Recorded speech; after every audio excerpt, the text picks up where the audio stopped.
Buenas, ¿cómo están? Buenos días, buenas tardes, buenas noches, dependiendo del momento en que estén viendo este video. Como saben los espectadores más atentos de este streaming, estamos ya en la última parte de Mínima Moralia y como también saben, estamos subiendo videos durante la semana que acompañan al streaming del domingo, en los que hablo con alguna persona, como ya también hice en el pasado, sobre cuestiones adornianas en general y sobre el ensayo que toque o los ensayos que toquen en particular. Hoy voy a leer los ensayos 145 y 146 de Mínima Moralia, que termina en el ensayo 153, fíjense que cerca estamos, con Paula García Cherep, a quien agradezco mucho, que también es graduada de Filosofía y doctora en Filosofía de la Universidad de Litoral en Santa Fe, y con la que vamos a discutir algunas cuestiones y que tiene la particularidad, muy interesante para mí y única hasta ahora en este streaming, de ser especialista no solo en Adorno, sino en gran parte en Horkheimer, ¿no? Recordaremos, y esto después lo hablo con Paula, que Mínima Moralia está dedicada a Max Horkheimer y no es un detalle insignificante para nada. Pero bueno, antes de eso, que como siempre digo es la parte más interesante del episodio, vamos a la lectura de los ensayos 145 y 146 y luego pasamos a la entrevista / conversación con Paula. Bien, vamos al 145 primero, que se titula Figura artística. Dice: a los desprevenidos les espanta la acumulación de objetos caseros horrendos por su parentesco con las obras de arte. Hasta el pisapapeles semiesferoidal de vidrio que muestra en su interior un paisaje de abetos con la inscripción Recuerdo de Bad Wildungen hace recordar la campiña de Stifter y el enano policromo del jardín a algún sujeto de Balzac o de Dickens. Esto a mí me recordaba un poco el horror que experimentaba Flaubert con las chucherías artísticas de su época que luego se magnificaron en las del presente. Sigo. De la apariencia estética no son culpables ni los motivos como tales ni el parecido abstracto. Más bien sucede que la existencia de esos trastos expresa de forma necia y sin rebozo el triunfo que supone el que los hombres consigan sacar de sí mismos a la luz una porción de algo a lo que, de otro modo, estarían penosamente condenados, y romper simbólicamente la coerción de la adaptación creando ellos mismos lo que les espanta.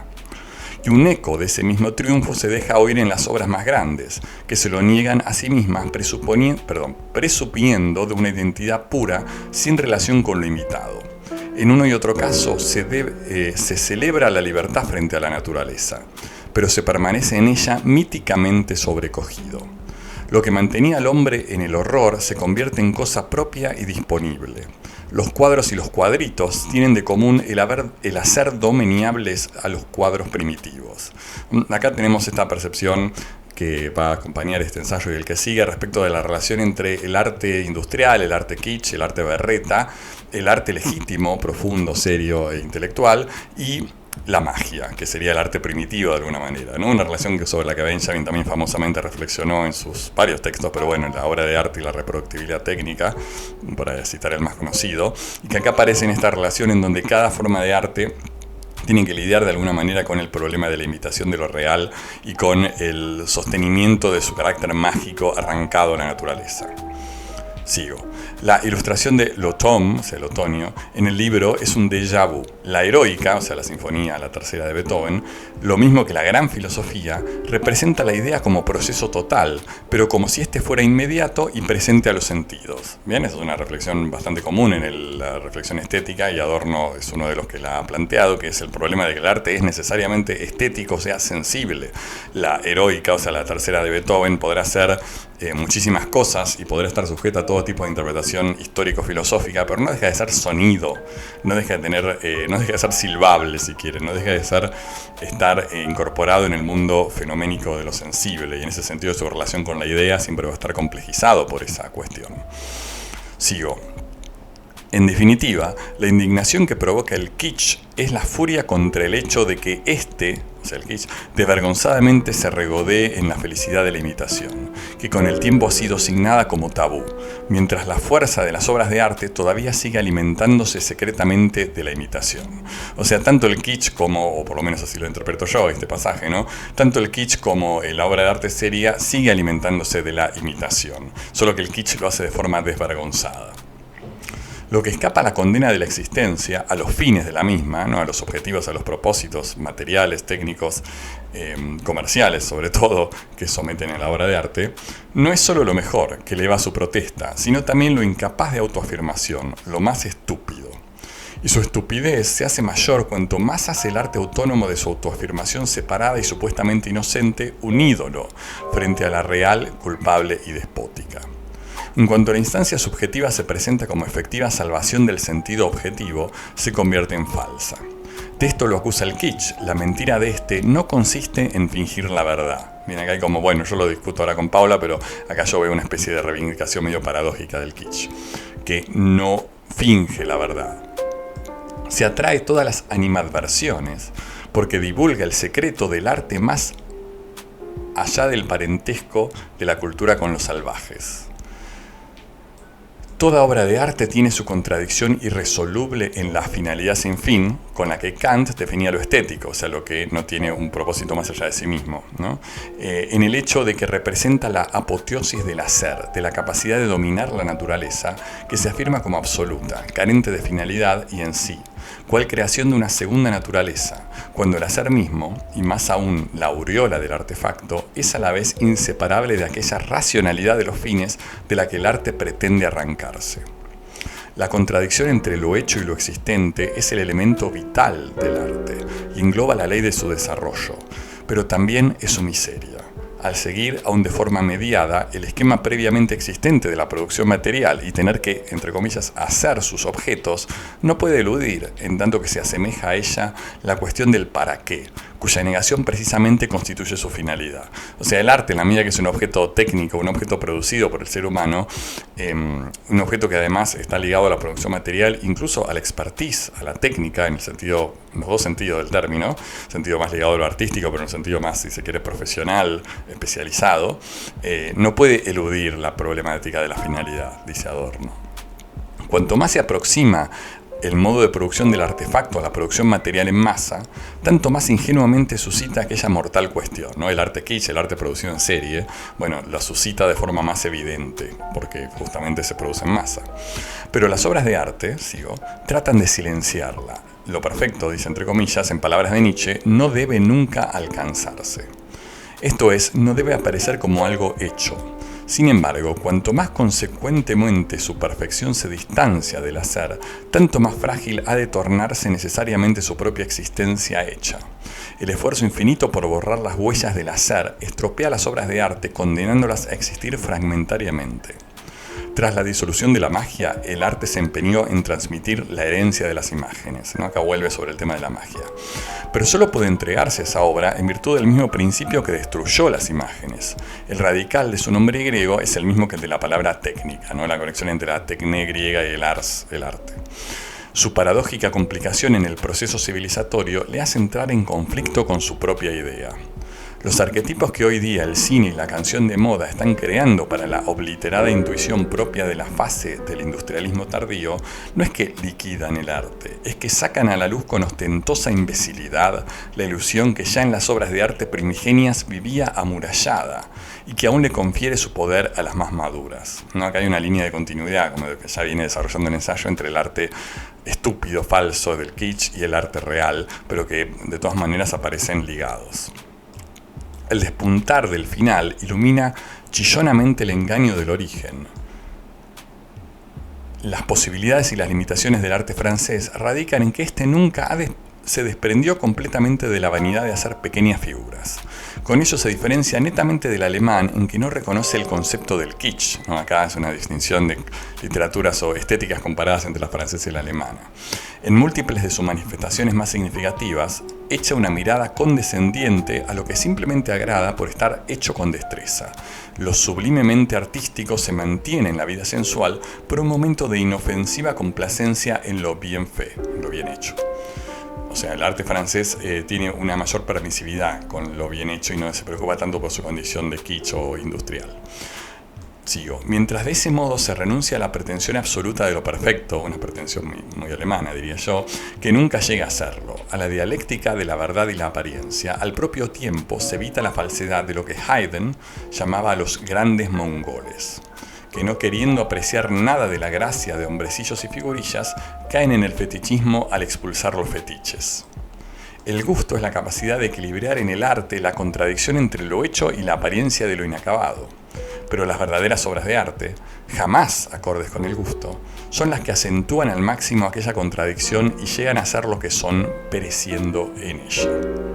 ¿Bien? Muy interesante, esto también lo hablo con Paula después, esta cuestión del perecer, como que en vez de triunfar en esta contradicción, en vez de vivir en esta contradicción, la obra de arte muere en ella, y sin embargo esta muerte sería su triunfo. Bien, vamos al último, al 146, que se titula Lonja. Un segundo que tomo agua.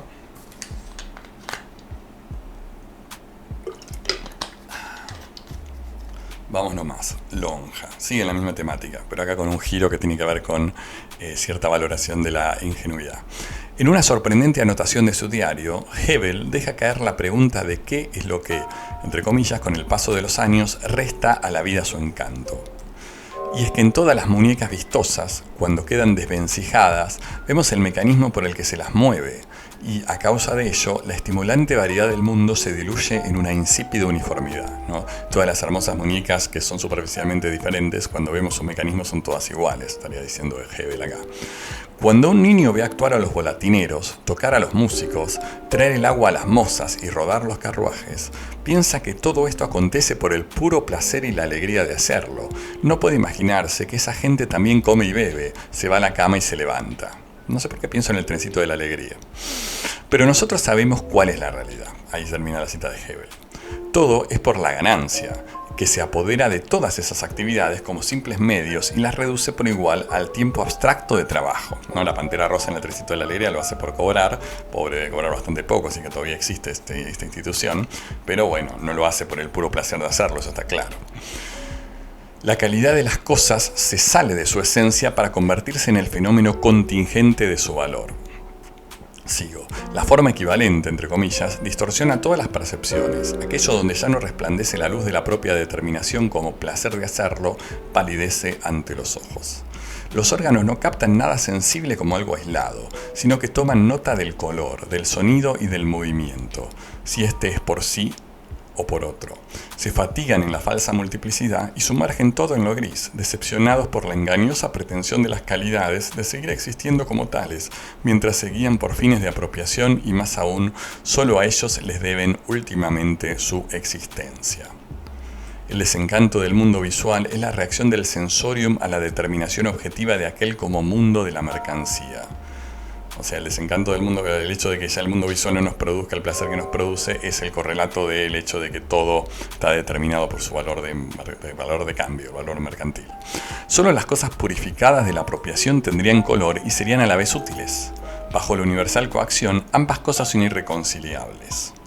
Pero los niños no están, como opina Hebel, tan sumidos en las ilusiones de la, entre comillas, estimulante variedad, como para que su percepción espontánea no capte la contradicción entre el fenómeno y la fungibilidad, que la percepción resignada de los adultos ya no alcanza a registrar, ni busque escapar de ella. El juego es su defensa. Al niño no corrompido le causa extrañeza la peculiaridad de la forma equivalente, entre comillas.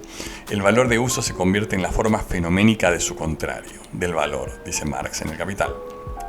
En su actividad sin finalidad, toma partido, mediante una artimaña, por el valor de uso contra el valor de cambio. Al despojar a las cosas con las que se entretiene de su utilidad mediada, busca salvar en el trato con ellas aquello que las hace buenas para los hombres y no para la relación de intercambio que deforma por igual a hombres y cosas. El carrito no va a ninguna parte y los mínimos toneles que transporta están vacíos, pero son fieles a su determinación en la medida en que no lo ponen en práctica, en que no participan de aquel proceso de abstracción que nivela aquella determinación con tal abstracción, sino que permanecen suspensos cual alegorías de aquello para lo que específicamente están. No está hablando de los juguetes, si se quiere, de los juegos. Dispersos, ciertamente, pero no implicados. Esperan a que un día la sociedad borre de ellos el estigma social, a que un día el proceso vital entre el hombre y la cosa, la praxis, deje de ser práctico. La realidad de los juegos denuncia que lo real no lo es aún. Son ejercicios inconscientes de la vida justa. Esta es una gran definición, ¿no? Los juegos de los niños son ejercicios inconscientes de la vida justa. La comparación de los niños con los animales se basa por entero en que la utopía late embosada en aquellos a los que Marx ni siquiera concede que puedan, como trabajadores, generar plusvalía. Los animales, al existir sin realizar ninguna tarea que el hombre les reconozca, son algo así como la expresión de su propio nombre, de lo por esencia no intercambiable. Esto me hacía acordar un cuento de Lugones, cuyo nombre ahora no recuerdo, pero que era sobre un mono, y que en ese cuento de Lugones se decía que los monos sabían perfectamente cómo hablar, pero no lo hacían solamente para que el ser humano no los obligue a trabajar. Una linda hipótesis. Sigo y termino. Ello hace que los niños los amen y que su contemplación sea dichosa. Yo soy un rinoceronte significa la figura del rinoceronte. Los cuentos y las operetas conocen estas figuras y la cómica pregunta de la mujer acerca de cómo sabemos que Orión se llama en realidad Orión se eleva a las estrellas. No se refiere a la constelación de Orión. Bien, esto han sido el ensayo 145 y 146. Quédense ahora para el diálogo sobre estos ensayos y sobre algunas cuestiones de Adorno y Horkheimer adicionales con Paula y también algunos detalles muy divertidos que explican la tapa de este video de Adorno con un Rottweiler. Bueno, estamos viéndonos el domingo y recuerden que el domingo 9 de febrero es el último programa en vivo, si nada no lo impide, así que espero también que puedan estar conectados ese día. Hasta luego, un abrazo a todos y todas. Bueno, seguimos acá con entrevistados santafesinos. Hoy estoy con Paula García Cherep, ¿no? Que es filósofa y que tiene una particularidad sobre la que vamos a exprimirla, que es que te dedicas bastante a Max Horkheimer, ¿no es así, Paula? Sí, sí, hice mi tesis de doctorado sobre Horkheimer. Me interesa la primera generación de teóricos críticos, digamos, como se llama. Ujú. Pero bueno, tengo esta particularidad de que le he prestado bastante atención a Horkheimer. Un poco, creo que cuando empecé a pensar en el tema de doctorado, me llamó la atención que me resultaban interesantes los escritos de Horkheimer, viste, que siempre es visto como Sí, el sí, yo, burócrata, claro, no, no, es que el de hecho otro. en letras no leemos nada de Horkheimer, salvo, bueno, si se quiere la dialéctica de ilustración, pero bueno, incluso leemos los capítulos más adornianos. ¿Cómo llegaste vos a Horkheimer? Bueno, en filosofía capaz que tiene un poco más de presencia por el Ujú. hecho de que nosotros en filosofía tenemos como una impronta bastante importante de epistemología, filosofía de la ciencia. Creo que eso, no sé, quizás sea medio generalizado en todas las carreras de Sí, filosofía. bueno, en letras, perdón, en Poana hay bastante de eso, sí. Bueno, y ahí por el tema de la discusión con el positivismo tiene algo de presencia Horkheimer. Si bien yo creo que todos los integrantes de la primera generación del instituto han participado en ese debate, Ujú. eh, quizás por una cuestión histórica, ¿no? Porque el Círculo de Viena surge ahí como en el mismo contexto histórico-político, en la misma época y geográficamente muy cerca del surgimiento del instituto. Ujú. Hay intereses en común. Los integrantes de los dos grupos provienen del marxismo, en muchos Claro, casos son judíos. Eh, entonces, bueno, creo que ese sí. diálogo, ese intercambio, bueno, estaba presente en la época. ¿Y ustedes leen bastante Frankfurt en la carrera de filosofía ya en la UNL? No. em, Recién quizás te explicaba un poco cómo llego a Horkheimer, Claro. pero también a la primera generación o a la teoría crítica en general, creo que llegué de una forma como bastante indirecta, Mm. más por el lado de Hegel, Mira, digamos, Kant y Hegel, sobre todo Hegel. claro. Y en la carrera de filosofía, prácticamente que cuando yo hice la carrera, que ya es medio como la prehistoria, mucha escuela de Frankfurt no había. Creo Mm. que en este momento hay todavía menos y hay menos Kant y Hegel también. Mira, Eh, sí, ¿y el interés hay más analíticos? más analíticos, sí, y otras cosas, qué sé yo, hay como una pata fuerte de Mira. fenomenología, en cuanto a filosofía del siglo XX, por ahí filosofía francesa. Ujú. Eh, y teoría crítica propiamente, cuando yo hice la carrera, sí, quedaba como medio afuera, algo en estética se ve. Ok. En mi época, la que daba estética era Silvia Schwarzbach, Sí, que da ah, allá en la claro, UBA. sí, sí, importantísimo, sí. Ahora está Verónica Galfione en UNL, que sí es hegeliana, dorniana. Ujú. Eh, Pero también pasa que estética está en cuarto año, es una materia que no es correlativa con ninguna, se Claro. puede dejar, digamos, para cualquier momento, entonces cuando uno llega ahí, por ahí ya tiene sus intereses medios definidos. Ujú. Entiendo, está bien.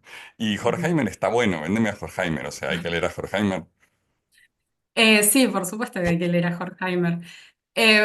Yo siento mucha cercanía teórica entre Horkheimer y Adorno. Bueno, Mm. de hecho, esta obra a la que vos le estás Sí, dedicando todo este esfuerzo está sí. dedicada a Horkheimer. Eh,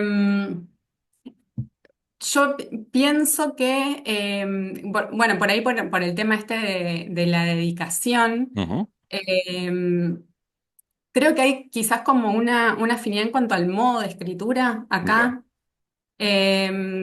Esta cosa de ese escrito fragmentario, así sí. por parágrafos. Horkheimer tiene muchos escritos de este tipo, sobre todo algunos de su juventud.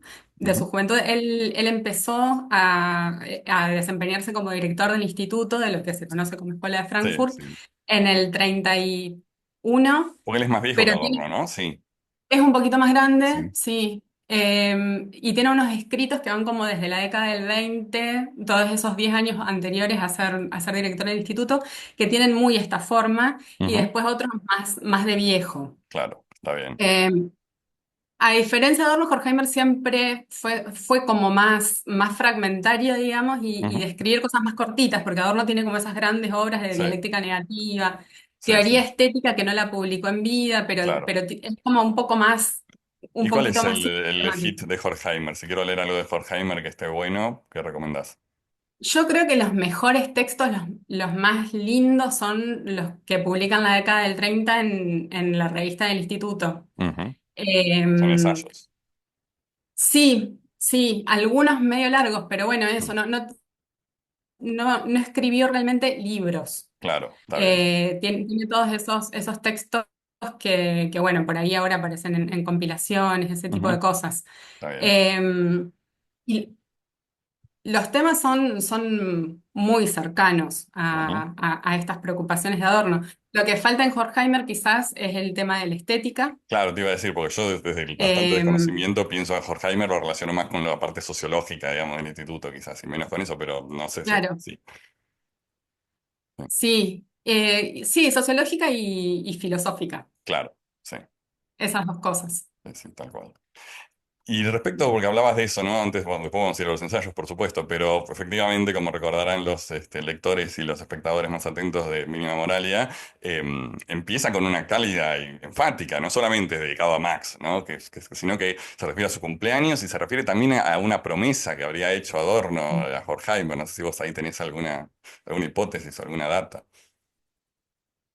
No tengo data concreta sobre esa promesa en particular. Ujú.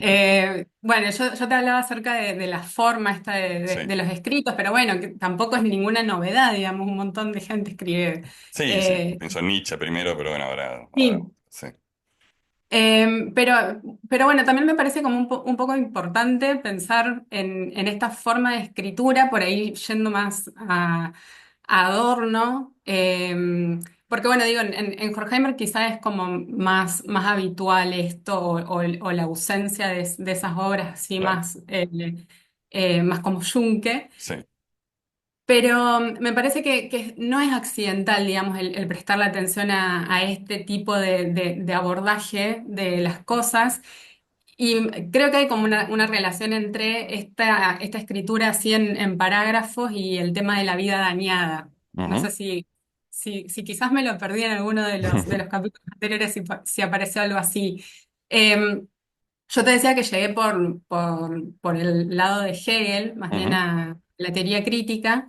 Y bueno, una cosa que Adorno y Horkheimer admiran de Hegel, bueno, es la dialéctica, Claro. digamos.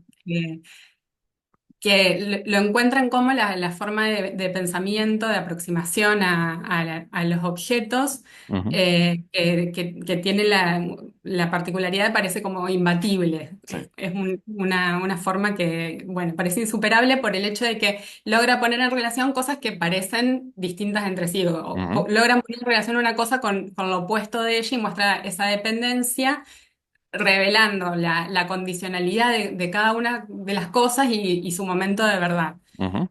Pero aparece como una de las tantas críticas que Adorno y Horkheimer le hacen a Hegel es el tema de la relación con la totalidad, ¿no? Porque en ese relacionar cosas distintas entre sí, bueno, hay siempre un afán de totalidad, esa Sí, totalidad va apareciendo, las claro. cosas dejan de estar sueltas y pasan a estar relacionadas. Ujú, Pero en Adorno está este concepto o esta definición de lo negativo. En sí. Horkheimer la dialéctica tiene como el nombre de dialéctica no cerrada. Ah, mira, en vez de Eh, dialéctica negativa es no cerrada. sí, Ujú. eh, qué sé yo, después se podrá indagar en cuáles son las Sí, conexiones entre una cosa y la otra. Pero la cuestión es que, es que entienden que no se puede hablar de un objeto, no sé, llamémosle la sociedad o lo que sea a lo que se refiere a la teoría, de tal manera como si fuera una cosa, ujú, una totalidad abarcable por el sí, pensamiento, que tiene una cierta armonía. Y bueno, y me parece que ahí esto de la fragmentariedad hace que el objeto aparezca en muchas de sus manifestaciones, porque los parágrafos estos abordan una inmensidad de temas. sí, sí, Y después no. Adorno y Horkheimer, que no sé si eso yo no creo que lo compartan con otros integrantes de la primera generación, pero en el modo ese de escritura también pasa que no solamente en un parágrafo de estos chiquitos, sino en una misma oración hay muchos temas. Sí, no, bueno, a mí me pasa leyéndolo en vivo, que a veces digo, wow, si quiero realmente tratar de desarmar esta oración, por un lado no sé si soy capaz, y por otro lado si soy capaz me Mm. llevaría media hora, porque tienen a veces, aparte que a veces la traducción no ayuda, pero esas oraciones largas con 5 componentes que vos decís, cada uno de estos es una teoría en sí misma, ¿sí? A veces es como que, bueno, te lleva a otra cosa que leíste hace poco Sí. o que recordás, pero hay veces que es Sí, imposible sí, sí. Y aparte está desentrañar llena de eso. alusiones, o sea, otro texto también, pero Mínima Moralia, está llena de, yo, bueno, me acuerdo cuando hice la entrevista con Miguel Veda, que es especialista muy destacado en literatura alemana, entonces él decía, esto es una referencia a Goethe, esto es una referencia a Hölderlin, esto es una, o sea, es como que mete todo el tiempo, teje esas oraciones, que son referencias que de un nivel, bueno, de sofisticación cultural inalcanzable para el presente, pero que también digamos, hacen que desde una perspectiva más contemporánea y menos erudita sea a veces difícil desempacar algo de eso. Sí, y se puede tener mucha sofisticación y erudición, pero no tenemos, nadie tiene la misma que Adorno, digamos, Sí, no sí, puedes no, es como conocer son todas esos las monstruos referencias. inalcanzables, no, ni hablar. Ujú. Bueno, si te parece, yendo un poco más ya ahora a los ensayos 145 y 146, que están bien dentro de esta serie de varios ensayos del libro tercero de Mínima Moralia, donde vuelve, digamos, sobre la teoría estética, si se quiere, no más que volver por la teoría estética posterior, pero digamos, va sobre los temas estéticos, algunos más tradicionales.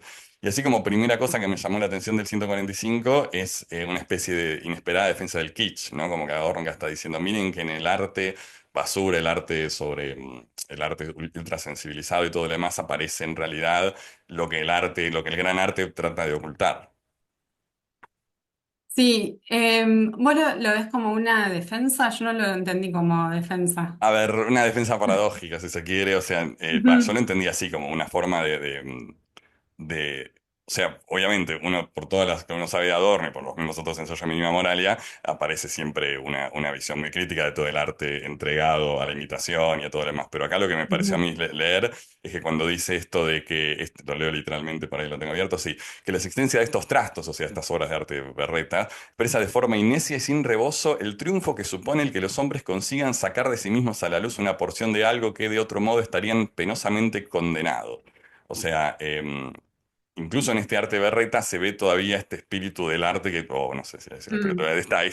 esta pulsión del arte de poner a la vista lo reprimido, lo oscuro, lo civilizatoriamente eh, retrógrado y de alguna forma lidiar con eso. No sé, así lo entendí yo.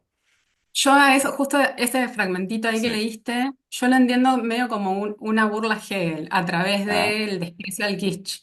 claro, Porque Hegel en las lecciones de estética dice que la estética tiene una razón de ser, que es el hecho de que los seres humanos somos seres espirituales. ujú, Entonces, la naturaleza existe inmediatamente, mientras que nosotros existimos inmediatamente, pero también nos producimos. claro, En la teoría y en la praxis. En la praxis, transformando esa inmediatez de la naturaleza, imprimiéndole algo nuestro. Hegel no usa esa palabra triunfo, creo que no mm, usa triunfo, pero entiendo que Hegel ve como un cierto triunfo del espíritu eso de poder ir a modificar la naturaleza y claro. crear otra cosa. Me parece que acá Adorno medio como que lo está ridiculizando en el sentido de que después, siguiendo un poquitito ese fragmento que vos habías leído, Ujú. dice, en uno y otro caso se Sí, celebra la libertad frente a la naturaleza, pero se permanece en ella mítimamente sobrecogido. O sí. sea, ese acto libre, que para Hegel es libre, y Ujú. para Adorno también, ese acto de libertad de transformar la inmediatez y poder, existe la posibilidad virtual, digamos, de a través de ese acto libre, de esa acción libre, eh, salir, bueno, liberarse justamente de lo que de otra manera estamos condenados. Pero lo que dice Adorno es un poquito más adelante leo textual, ¿no? Ujú. Lo que escapa a la condena de la existencia, podemos entender esa inmediatez de lo que simplemente existe, lo que escapa no es solamente lo mejor, sino también lo estúpido. O sea, Ujú. Sí. en ese transformar no solamente se puede producir algo bueno, sino también lo estúpido que yo entiendo que sería lo kitsch Claro, ahí. sí, sí, yo en ese sentido sí también lo veo por Mm. ahí.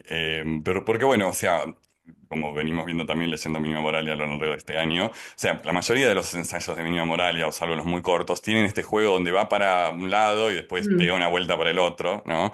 Entonces, sí. o sea, en este, tanto en el 145 como el 146, un poco esa vuelta tiene que ver con el carácter utilitario y antiutilitario del gran arte, pues bueno, aparece yo, como no leí la lección estética de Hegel, no me les obliga, ahí estoy un poco más en la oscuridad, pero bueno, sí reconozco las referencias kantianas, que por todos lados son muy explícitas, con lo Quizás yo de... lo veo solamente porque lo leí, pero podría Bueno, haber otra pero cosa. seguramente hay muchas cosas, pero no me sorprendería que lo de Hegel esté dando vueltas porque ciertamente es una presencia continua.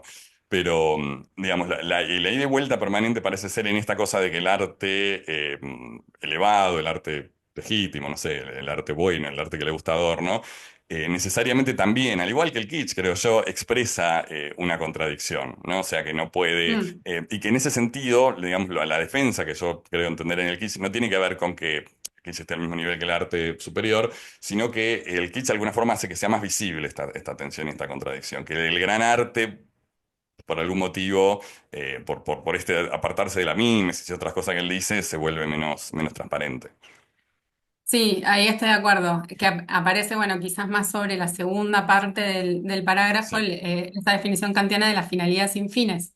sí, tal cual. Eh, que en el kitsch está presente, pero ahí bien al final sí establece como una distinción entre lo que es arte y lo que es finalidad sin fines, pero que no llega al nivel artístico, Sí, porque dice entre esos dos momentos, digamos, de la definición kantiana, no puede haber una armonía que claro. pareciera como que, bueno, en el kitsch no la hay porque el kitsch, dice Adorno, bueno, exhibe esa contradicción, Sí, exhibe el carácter de artefacto y de engaño que es ese claro. objeto. Sí, sí, de una magia que no miente, de su carácter mágico, una cosa Ujú. así, dice que no oculta su carácter eh, así, bueno, exagerado y ridículo en ese sentido. Claro, es como que adhiere a esa definición Sí, kantiana, pero dice, no, no es sencillamente eso, sino que la contradicción tiene que estar como exhibida para que eso pueda, no simplemente gustar claro. como quiere Kant, que las cosas, que lo bello guste, sino que, bueno, tiene que demostrar ser artístico Sí, en no, y esa aparte acá contradicción. se ve también mucho el gesto, si quieres, no, de Adorno, al final del 145, cuando dice las verdaderas obras de arte, jamás acordes con el gusto. O sea, si una obra de arte está de acuerdo con el gusto, no es una obra de arte, ya eso No. queda bastante claro. Son las que se actúan, es lo que vos decías, al máximo esa contradicción y llegan a ser lo que son, y ahí se vuelve más misterioso para mí, pereciendo, bueno, habría que buscar en alemán, ahora que no lo busque, el pereciendo en ella, pero seamos generosos con el traductor, como que el verdadero obra de arte no, es interesante, porque uno podría pensar que la verdadera obra de arte triunfa en esa contradicción, pero para Adorno el arte no triunfa en eso, sino que muere en ese atravesar esa tensión, no sé cómo decirlo. Viste que en teoría estética está como esa famosa formulación acerca de Kant que Adorno le dice que es un hedonismo castrado. Ah, sí, me acuerdo vagamente, claro, está bien, está, sí, sí. Después recuerdo, creo que a propósito de esto que dice Adorno, Silvia Schwarzbach en ese libro Materialismo Oscuro le dice a Kant esa máquina célibe, en el sentido de, bueno, sí, gusta, pero está ahí. Claro. Pasa que, bueno, Adorno, bueno, Adorno no es dice, tan no, bien, o se sea, tiene porque que también sumar eso. recuerdo haber escuchado esto en alguna clase, exactamente, ¿no? De que Adorno también tiene esta cosa de que, o sea, la crítica a la exuberancia y la felicidad ideológica administrada, como diría él, de la sociedad, en donde la industria cultural es muy clara, contundente y diría yo convincente en muchos aspectos, pero es cierto que la contraposición a eso parece siempre ir por la vía de lo ascético, de lo contrario al gusto, de lo no sé si no diría de lo feo, pero sí de por lo menos de, digamos, de o sea, que Adorno privilegia una estética particular. O sea, no es solamente una idea de la obra de arte, sino que esa obra de arte legítima tiene ciertas características específicas, que yo pienso en Beckett, por ejemplo, ese tipo de cosas que a Adorno le gustaban, o Kafka, por acaso, que a mí también me gustan, pero que son... digamos que es difícil universalizar esa estética como si fuera la única estética legítima y pareciera ser que por momentos para Adorno lo fuera. Sí, sí, es complicado porque no es únicamente una relación con el placer estético, Claro. digamos, no es únicamente eso. Y sí, y obviamente Kant parece que es como muy poco, pero, pero tampoco queremos cometer excesos, digamos. Sí, sí. No, no, no, por eso. O sea, esa máquina castradora, yo también por momentos fui entrenador, ¿no? Quiero decir, en sí mismo. O Sí. sea, digo, en ese sentido la crítica a Kant tiene esa doble cosa. Y después el ensayo siento igual podemos ir y volver, ¿no? Pero el 146 tiene Ujú. esta cosa que también aparece en Mínima Moralia, ¿no? Que da un tópico que da un leitmotiv que da vueltas, que es esto de los niños y los animales y cierta concepción ingenua, donde Adorno se pone un poco más tierno y plantea esta cosa que a mí me hacía acordar, ya sé, perdón, la referencia, supongo que Adorno diría Kitsch, al Principito con esto del el niño que mira una casa y dice qué linda casa, mientras que el adulto mira una casa y dice, mira, esa casa vale 2 millones de dólares. Y eso aparece bastante explícito en este ensayo, en el segundo, digo. Bueno, sí, un mérito de este streaming es que estos dos fragmentos quedaron como con una continuidad, porque viste Sí, que a veces pasa bueno, estás con uno y cuesta un montón y pasás al otro y te cuesta otro montón porque sí, tenés que entender de qué está todo, hablando. claro, Pero no, hay una continuidad porque sigue con esto de la finalidad sin fines y esa contradicción. ujú, Eh, y si en el fragmento anterior se refería como a un problema que puede advenir de ese exceso de finalidad, digamos, en el sentido de la fabricación en serie, ¿no? Porque claro. estaba el ejemplo ese, creo que no nos referimos al ejemplo, pero ponía como el ejemplo de un souvenir, el Sí, recuerdo sí, sí, de, es verdad, parecía como un globo de cristal, no me acuerdo qué cosa, sí, sí. ajá. Esa cosa fabricada en serie que, Ujú, bueno, ahí el objeto estético, digamos, es cuando más muestra su carácter de mercancía. ujú, Y acá aparece también de vuelta esto, ¿no? Se pierde como el encanto de la vida, dice, cuando las muñecas muestran ujú. de qué están hechas o cuando pone un ejemplo, no sé, volatineros, no sé qué serían como Sí, actores sí. o Sí, a algo mí por el también, viste, que a estilo. veces hay cosas que uno dice, no sé si es por una cuestión de época o si es porque la palabra en español no ayuda demasiado, pero sí remite como una cosa de un mundo de juguetes y un mundo de fascinación infantil con cosas que una vez que muestran su funcionamiento real, que está ligado, por supuesto, a la industrial y a la producción en serie, como vos decís, bueno, eso ya pierde Bueno, su y ese carácter. funcionamiento real lo que muestra es su participación en el proceso de Sí. producción. Y bueno, y ahí aparece el niño, como vos decís, dice algo así como, a ver, no sé si lo encuentro, el niño no corrompido, Claro, porque después por eso a habrá mí el otros Principito niños. me refería como una referencia inevitable, porque si pienso en niño que no corrompido, pienso en el Principito viendo la serpiente con Mm. el, el elefante adentro, ese tipo de cosas. Claro, creo que ese Sí. niño no califica acá. Sí, sí, no sé, pero es como es un tópico, porque bueno, y también no deja de ser un poco gracioso que el niño no corrompido sea asimilable al animal en algún momento en el ensayo, ¿no? El animal que también Ujú. vive su vida fuera del mundo de los fines. El animal es simplemente un rinoceronte, y en ese sentido también remitiría a la posibilidad de un mundo donde todos viviéramos sin fines, o sea, sin estos fines específicos de la producción y todo lo demás. Claro, sí, están fuera del proceso de producción sin ser lúmpenes, digamos, no es que Claro, fueron expulsados, sí. sino que son parte de la sociedad, pero no participan de ese proceso. Viste, con el tema de los animales, que es también un tema recurrente en Adorno y en Horkheimer, Ujú. ellos tenían como en su trato personal, se llamaban por nombres de animales. Ah, mira, Entre ellos ok. creo que eran osos, Adorno y Horkheimer. Claro, yo pensé Después, en Venenoso por Teddy, ¿no? Me vino por ese lado, pero no sé. bueno, sí, sí, sí, ahí es más evidente. Claro. Es cierto. Después Adorno en un momento usaba un seudónimo que era Helmut Rottweiler, como el perro. Helmut Rottweiler. Rottweiler, un seudónimo de Adorno. Sí. Mirá, es la primera vez que escucho esto. Ok. Suena Usaban medio también entre perverso. sí, usaban, y atención con la ironía, la palabra paquidermo para llamarse entre sí. Mira, está bien. Justo que aparca había un rinoceronte, aparece por acá, ¿no? Sí, sí, sí. Y, y Teddy, o sea, Adorno, Claro. a Gretel, a su mujer, le decía jirafa. Jirafa, ok, he visto las fotos de ella. No, no, no, no es evidente la No conexión. parecía mucho. No, no, no está bien. Pero bueno, me alegra saber que se divertían entre tanta filosofía crítica.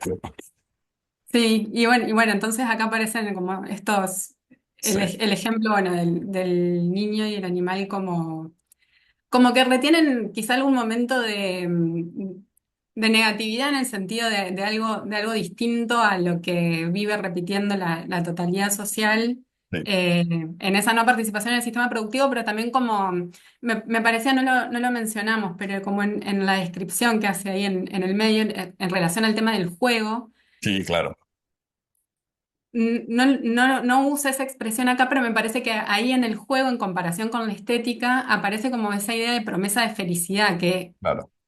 eso, esa formulación también de Adorno del arte como promesa de felicidad, bueno, tiene un poco que ver esto que vos decías antes acerca del parágrafo anterior. Bueno, tampoco es que le gusta como esa felicidad de Hollywood, Claro. la historia en la que sale todo bien, pero ser arte es promesa de felicidad es por algo que tiene que ver con el nivel de la forma, ¿no? Ujú. Porque parece algo que no repite lo que ya hay, como No, en...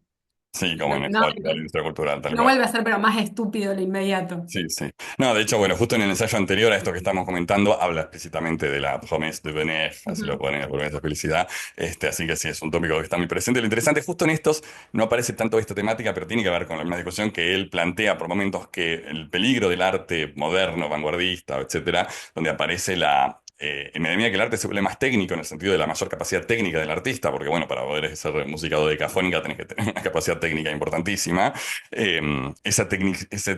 Esa tecnificación sería la palabra, pone esta tensión respecto de el arte como la negación de la sociedad tecnificada, etcétera, etcétera, ¿no? Porque como, digamos, la percepción que uno tiene en general con Adorno, digamos, en estos ensayos también, es que siempre va quedando como un espacio cada vez más chico, ¿no? Como que uno siente como que se van cerrando las paredes y queda como ese pequeño espacio para el arte negativo que tiene que tener un montón digamos, tiene que tener la capacidad de expresar un montón de estas dificultades, pero pareciera ser cada vez más reducido la chance de hacerlo. Claro, pasa también que en Adorno no hay algo así como decirle al arte cómo hacerlo. No, Así como también en la teoría social tampoco hay un cómo en el sentido de es hacia allá. claro. Eh, en todo caso dice cómo no.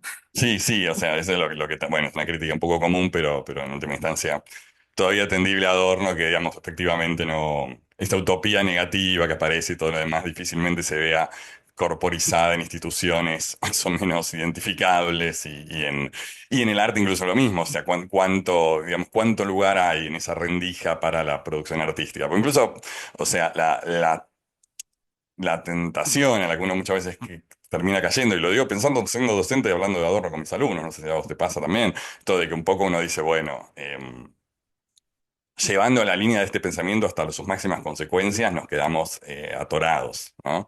Parece que no hubiera... o sea, la denuncia del arte ilegítimo y la forma en que se define el arte legítimo genera un efecto de eso, de que parece que lo único que queda es un escenario beckettiano con dos personas mirando la pared, una cosa así.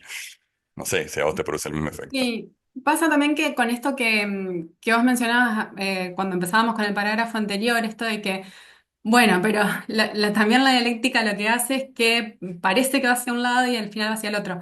Ujú, Eh, también yo quiero como siempre tener en cuenta cuando leo estas cosas que tampoco hay como una especie de juicio categórico en el sentido de cuando Adorno habla de la industria cultural, me parece que lo que dice no es que bueno, afecta a absolutamente todo el arte producido de determinada manera, sino a un aspecto de ese claro. arte. El Mm, aspecto en el que esas producciones, esos objetos, adquieren un carácter de mercancía. Pero después eso no quita que podamos también considerarlos en su aspecto estético y bueno, qué sé yo, tendrán sus virtudes o no. Sí, Eh, la obra de Beckett también es mercancía en definitiva, ni porque hablar. si te cobran una entrada para verla, es, Sí, ahí muestra su carácter mercantil.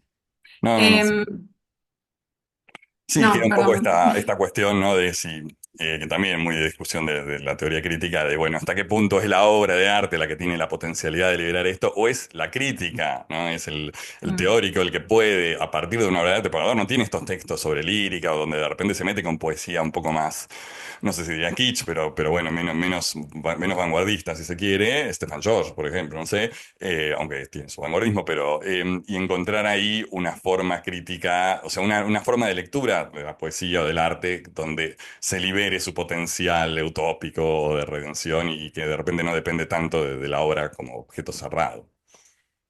Sí, hay un libro que a mí me gusta que hace un estudio de el slapstick, la comedia slapstick en Sí, sí, Adorno. sí.